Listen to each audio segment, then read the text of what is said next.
quand je crée un parfum, j'essaye de faire rêver la personne qui va le porter. Ensuite, il faut qu'il ait quand même une personnalité différente, qu'on puisse le reconnaître.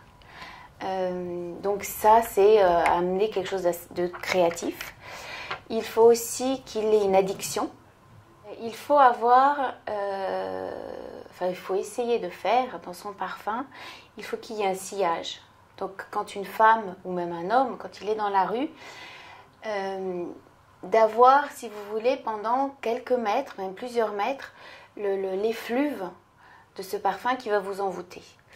Quand on construit un parfum, je l'imagine, souvent il faut le construire en pyramide, comme les pyramides égyptiennes, où le fond du parfum est beaucoup plus, je vais dire, important que la tête. Sinon, si vous avez que de la tête et pas du fond dans votre parfum, tout va s'écrouler. Je m'exprime plus avec les essences, avec l'olfactif, qu'avec des mots, en fait. Le parfum a un pouvoir assez magique et qui dure très longtemps, dans le temps. Oui, donc vraiment, je pense vraiment que les parfums ont un pouvoir pour séduire l'autre. J'ai créé pour John Galliano Parlez-moi d'amour, l'eau de toilette et l'eau de parfum. C'était une très belle aventure.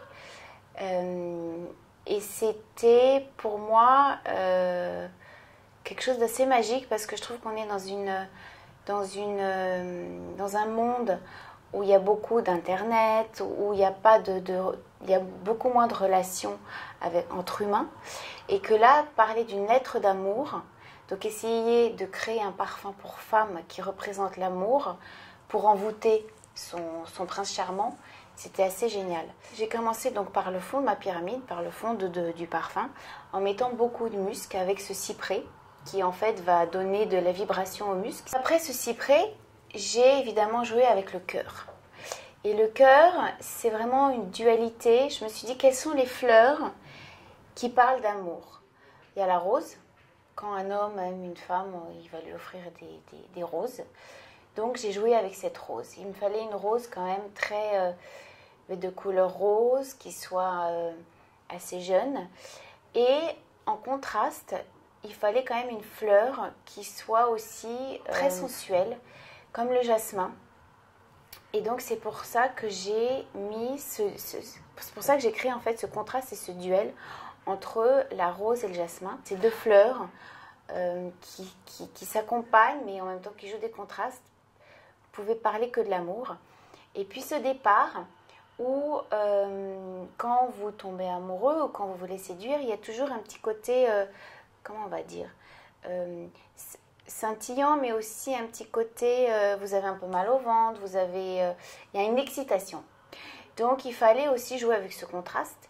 Et j'ai mis donc pour ce côté un peu pétillant, ce côté un peu piquant, très légèrement piquant, j'ai mis du gingembre. En plus, le gingembre, c'est aphrodisiaque. Et je l'ai accompagné, donc je l'ai contrasté avec cette myrtille qui, pour le coup, est quelque chose de très gourmand. Enfin, gourmand, c'est pas le terme. De très appétant. Donc, c'est vraiment un parfum pour séduire un homme.